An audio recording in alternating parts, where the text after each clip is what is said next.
M we के equal होता है P is equal to M V, ठीक है। और K किसके इक्वल होता है 1/2 mv² के इक्वल होता है ना। और इसको क्या लिखूंगा मैं 1/2 और नीचे m से मल्टीप्लाई कर दूंगा, ऊपर भी m से मल्टीप्लाई कर दूंगा और इसको ऐसे लिख लूँगा mv², ठीक। तो ये क्या आ जाएगा तुम्हारा, ये आ जाएगा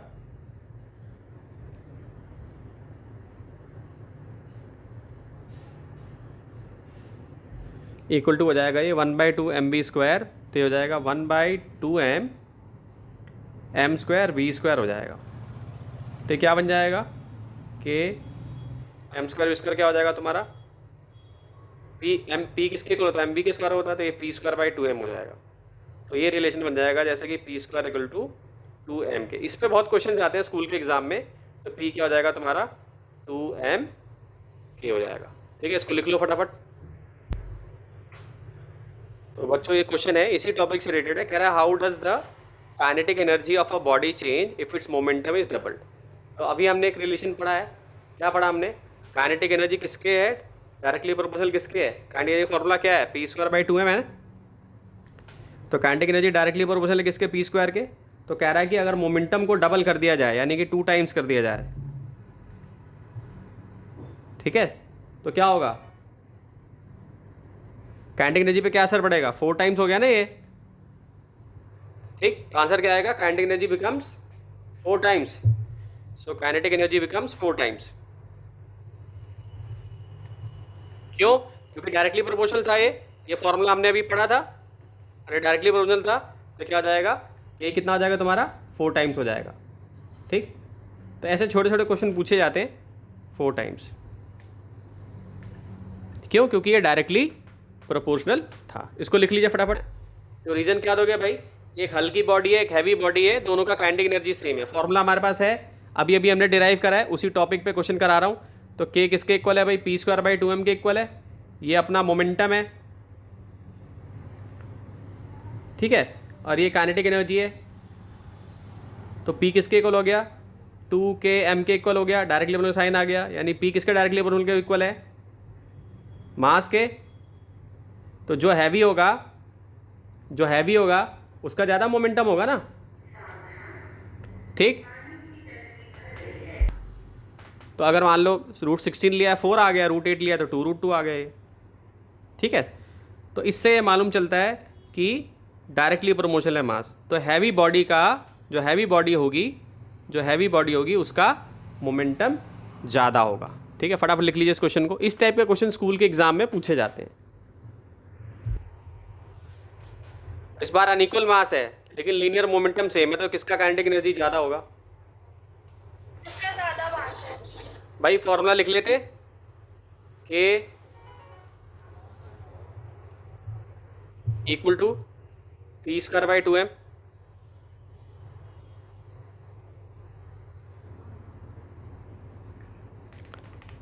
ठीक है। K इक्वल टू क्या है, किसके इक्वल है p²/2m के इक्वल है, ठीक है।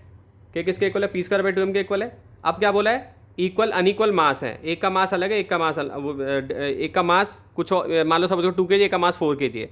तो यहाँ पे ध्यान से पता चल रहा है कि काइनेटिक एनर्जी इन्वर्सली प्रोपोर्शनल है किसके,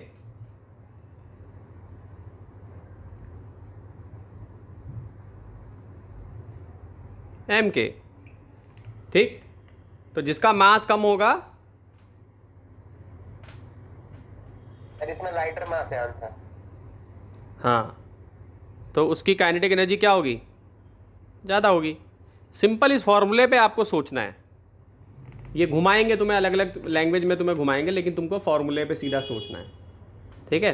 सो p²/2m आ गया तुम्हारा, तो काइनेटिक एनर्जी क्या होगी इन्वर्सली प्रोपोर्शनल m के। सो आंसर होगा लाइटर बॉडी जिसका मास कम है। सो लाइटर बॉडी। तो मेरा आंसर गलत था। अब बेटा तुम फॉर्मूले से देखो, फॉर्मूले से अगर बता रही हो तो ठीक था, ऐसा क्या है, मैंने वैसे ध्यान से सुना नहीं तुम्हारा आंसर।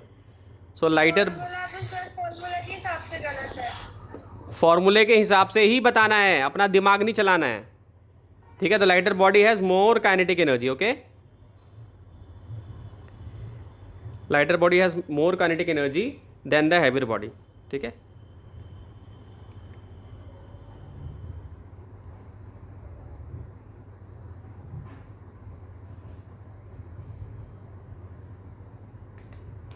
लिख लीजिए इसको, ठीक है। तो टॉपिक का नाम है conservation of mechanical energy in case of freely falling bodies, यानी हमको बताना है कि टोटल एनर्जी कितनी है एट पॉइंट ए, इस पॉइंट ए पे बताना है हमें टोटल एनर्जी कितनी है, फिर पॉइंट बी पे बताना है, फिर पॉइंट सी पे बताना है। अब यहाँ पे फाइनल वेलोसिटी तो जीरो हो जाएगी, लेकिन हमें उसका नहीं बताना, हमें गिरने से पहले तक का बताना है कि अगर ये गिर रही है तो उससे पहले की इसकी वेलोसिटी कितनी है, ठीक। तो सबसे पहले हम देखेंगे एट पॉइंट ए,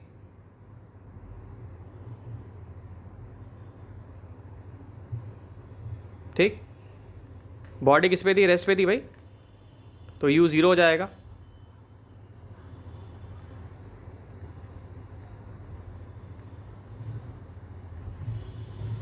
ठीक है।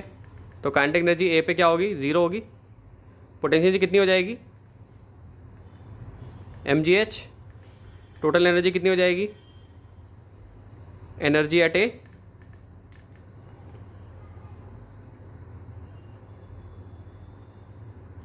तो k प्लस पी हो जाएगा। तो काइनेटिक एनर्जी कितनी हो जाएगी तुम्हारी यहाँ पे, ज़ीरो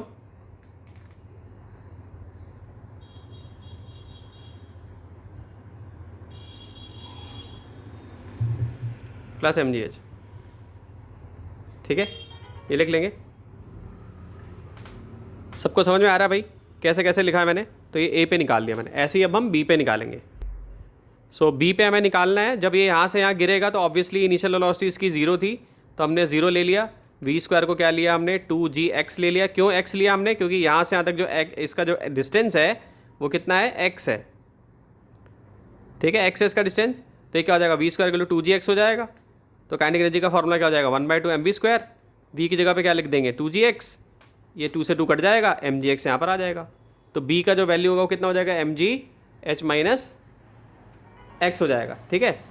तो ये पोटेंशियल एनर्जी होगी तुम्हारी और ये काइनेटिक एनर्जी होगी। अब दोनों को ऐड करता हूँ, total energy at B, total energy at B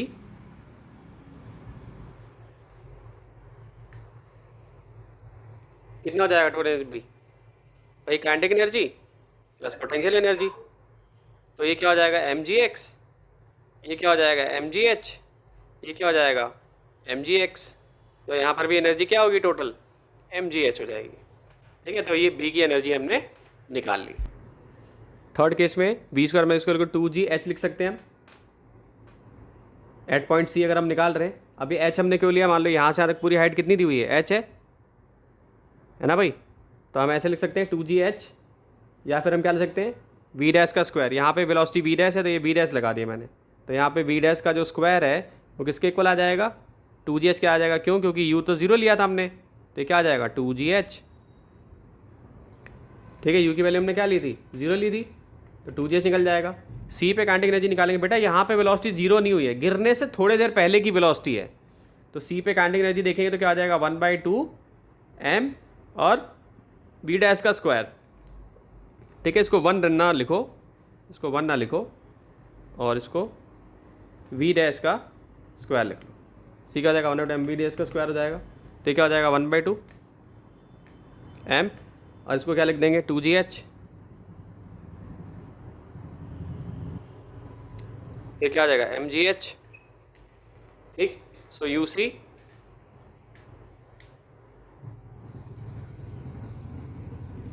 height तो जीरो हो गई यहाँ पे, खत्म, ठीक। तो जीरो हो गया तुम्हारा यहाँ पे।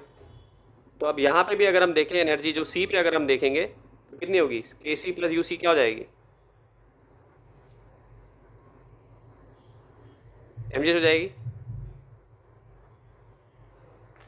तो यहाँ पर भी जो एनर्जी होगी वो mgh के इक्वल हो जाएगी, ठीक है। तो इसका हमें प्लॉट बनाना है, plots of kinetic energy and potential energy during free fall of a body. अभी जो हमने डिराइव किया है उसका हमें ग्राफ बनाना है। तो ग्राफ बनाना है तो ऐसे ग्राफ बनेगा इसका, यहाँ एनर्जी होगी इस तरफ, यहाँ पे एनर्जी होगा,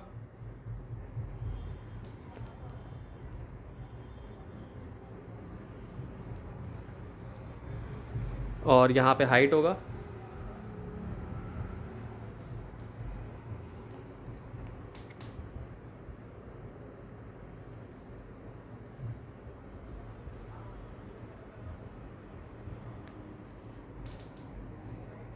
ठीक। इधर क्या हो जाएगा,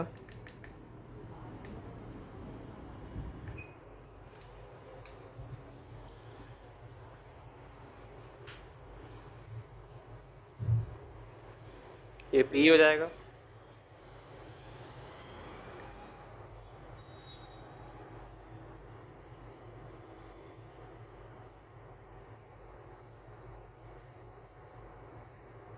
कनेक्ट हो जाएगा, ठीक है।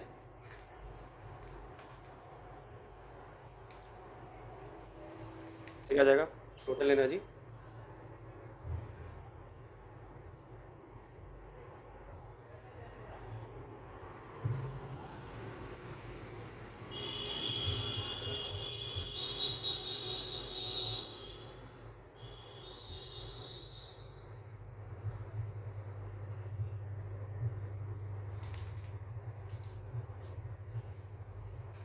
तो टोटल एनर्जी कितनी आ जाएगी, kinetic energy plus potential energy. ये काइनेटिक एनर्जी, ये पोटेंशियल एनर्जी, ठीक। तो इसमें जो ग्राफ ये ऐसे स्ट्रेट जा रहा है, तो आप क्या देख रहे हैं, पोटेंशियल एनर्जी तो सेम रह रही थी ना तीनों में ही, एम जी एच आ रही थी, तीनों में सेम आ रही थी ना, ठीक। और यहाँ पे नेट एनर्जी क्या होगी, kinetic energy plus potential energy का सम हमने यहाँ पे ऐसे दिखा दिया। तो ये ग्राफ बनाने के लिए आता है एग्जाम में कि भाई जो पोटेंशियल एनर्जी काइनेटिक एनर्जी का जो ग्राफ है वो कैसा होगा अगर हम कंजर्वेशन प्रिंसिपल लगा रहे हैं तो, ठीक है। क्वेश्चन में बोला है कि ये ऐसे मूव करेगा, ये जो मास है एक व्हीकल का, जो मास है 15 कुंटल का है, ठीक है। 15 कुंटल मतलब कि 1500 kg, 1500 kg ये दिया हुआ है, ठीक है। ये व्हीकल ऊपर उड़ रहा है, फिर ये व्हीकल जैसे जैसे ऊपर जाएगा तो फिर ये लेवल रोड पे चलने लगेगा, ठीक है। तो आपको बताना है कि कितनी पोटेंशियल एनर्जी इसने गेन करी थी, इसकी टोटल मैकेनिकल एनर्जी हमें बतानी है। यानी टोटल मैकेनिकल एनर्जी हमें कितनी बतानी है, हमें E इक्वल टू के प्लस यू बताना है, ठीक है। E इक्वल टू के प्लस यू हमें एक्सप्लेन करना है। तो 1500 kg इसका मास दिया, और सबसे पहला काम क्या करोगे आप लोग, यू निकाल लो। कैसे निकलेगा यू, एमजीएस सब अपने अपने रजिस्टर पे सॉल्व करके देखो। मास दिया हुआ भाई कितना है 1500, और जी की वैल्यू कितनी है 9.8, हाइट कितनी है 200, कितना आएगा पोटेंशियल एनर्जी, सॉल्व करो रजिस्टर पे करके देखो, ठीक है। लेवल रोड पे जा रहा है तो इसकी वेलोसिटी दे रखी है 30 मीटर सेकंड। जब यानी कि यहाँ पर जब चलेगा लेवल रोड पर, जब ये आ जाएगा तो काइनेटिक एनर्जी निकाल सकते हैं हम इसकी। हमने यहाँ पहले पोटेंशियल एनर्जी निकाल ली, फिर इसकी काइनेटिक एनर्जी निकाल ली, ये काइनेटिक एनर्जी निकाल ली इसकी हमने, ठीक है। तो ये कितना आ जाएगा, इसकी वैल्यू आएगी 0.675 इंटू 10⁶ जूल्स, ठीक है।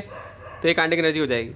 दोनों का सम कर दोगे, दोनों का सम करोगे तो कितना आ जाएगा, ये आ जाएगा तुम्हारा 2.94 इंटू 10⁶ प्लस आ जाएगा तुम्हारा 3 प्लस आ जाएगा 2.94 इंटू 10⁶ प्लस 0.675 इंटू 10⁶ जूल्स, ठीक है बच्चों। तो अब कितना आ जाएगा, ये कितना आ जाएगा, ऐड करो 3.615, ऐड करने पे आएगा आंसर 3.615 इंटू 10⁶ जूल्स,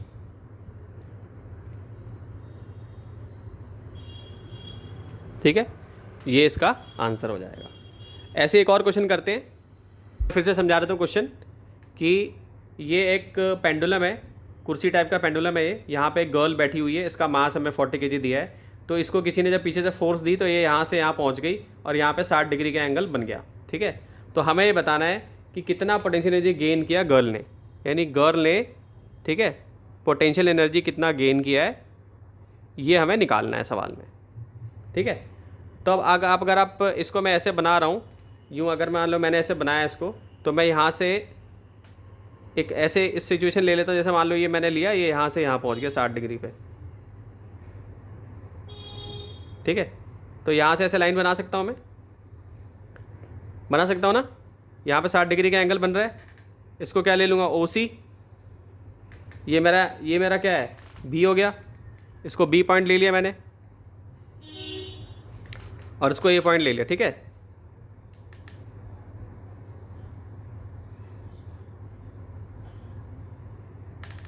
ये स्विंग हो गया, ये 60 हो गया, ठीक है।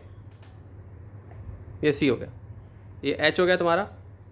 ठीक, तो अगर मैं बोलूँ cos 60 की वैल्यू क्या है भाई, cos 60 क्या होता है, बेस अपॉन हाइपोटेन्यूज होता है। तो 90 का एंगल यहाँ बन रहा है, तो इसका मतलब कि ये हाइपोटेन्यूज है कि नहीं, बेस अपॉन हाइपोटेन्यूज लिख सकता हूँ ना, बोलो। तो ओ सी इक्वल टू क्या ले सकता हूँ मैं, ओ सी इक्वल टू क्या ले सकता हूँ मैं, ओ ए cos 60 लिख सकता हूँ, ओ सी इक्वल टू ओ ए cos 60 लिख सकता हूँ। ओ ए कितना था, ओ ए कितना था, लेंथ कितनी थी इसकी, 6 मीटर थी ना, तो ये कितना हो जाएगा, 6 हो जाएगा। cos 60 की वैल्यू कितनी आ जाएगी, 1/2 हो जाएगी, कितना आ जाएगा, 3 मीटर आ जाएगा।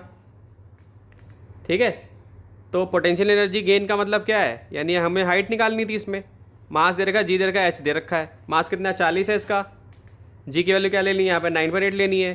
कितने हाइट तक उठ गया ये, कितनी हाइट तक उठ गया, 3, कितने हाइट तक उठ गया, 3। ठीक, तो पोटेंशियल कितना निकल के आ गया, 4, ये आ गया 14 × 9.8 × 3, तो ये आ जाएगा 1176 जूल्स। ठीक है, तो ये पोटेंशियल एनर्जी इसकी हमने निकाल ली।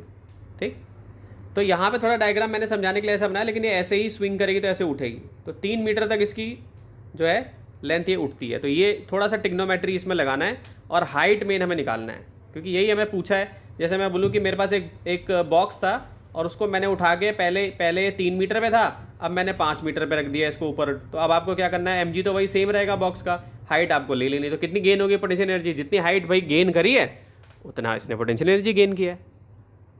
आया कि नहीं सबको समझ में, सबको समझ में आ गया होगा। ठीक है, लिख लो उसको ओसी हाइट कि ये बॉल यहाँ से यहाँ पर आ रही है, जा रही है, फ्रिक्शनलेस सरफेस है, इस ए पॉइंट से बी पॉइंट तक जा रही है। तो हमें बताना है कि जैसे ही ये ऊपर उठ रही है, तो इस पॉइंट पे यहाँ पे अगर ये उठ के आ रही है ऐसे, यहाँ से ऐसे, अगर मान लो ये यहाँ से होते होते होते होते होते होते होते ये इस तरफ आ रही है, तो यहाँ पे इसकी वेलोसिटी कितनी है, इसका फंक्शन हमें निकालना है।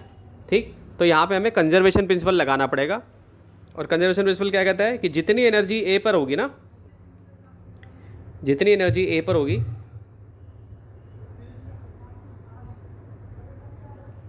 Energy at B. ठीक, तो यहाँ पे एनर्जी क्या है भाई, पोटेंशियल एनर्जी काइनेटिक एनर्जी में कन्वर्ट हो रही है। तो इधर क्या लिख लेता हूँ, P + KE लिख लूँगा,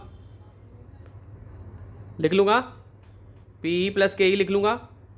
और यहाँ पर क्या लिखूँगा मैं, यहाँ पर क्या है, यहाँ पर अभी ऑब्जेक्ट रुका नहीं है। ठीक, जैसे मान लो मैं बोलूँ हाईएस्ट पॉइंट पे पहुँच गया है, तो वहाँ पे क्या है इसके पास, केवल पोटेंशियल एनर्जी है, काइनेटिक एनर्जी तो है नहीं। हाँ, यहाँ से वापस भी आएगा तो काइनेटिक एनर्जी होगी, लेकिन हम वो लेंगे नहीं। तो हम क्या लेंगे, 0 ले लेंगे काइनेटिक एनर्जी। यहाँ पे हम ये मानेंगे कि टॉप पे आके रुक गया ये, और इसके अंदर पोटेंशियल एनर्जी आ जाएगी वापस।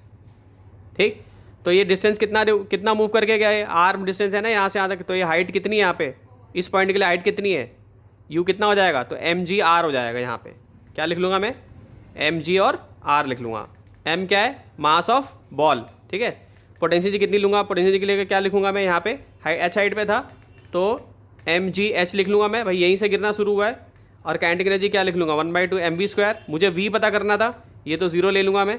ठीक, तो उसको सॉल्व करूँगा तो क्या आ जाएगा मेरा, ये तो आ जाएगा v² = 2g/-h।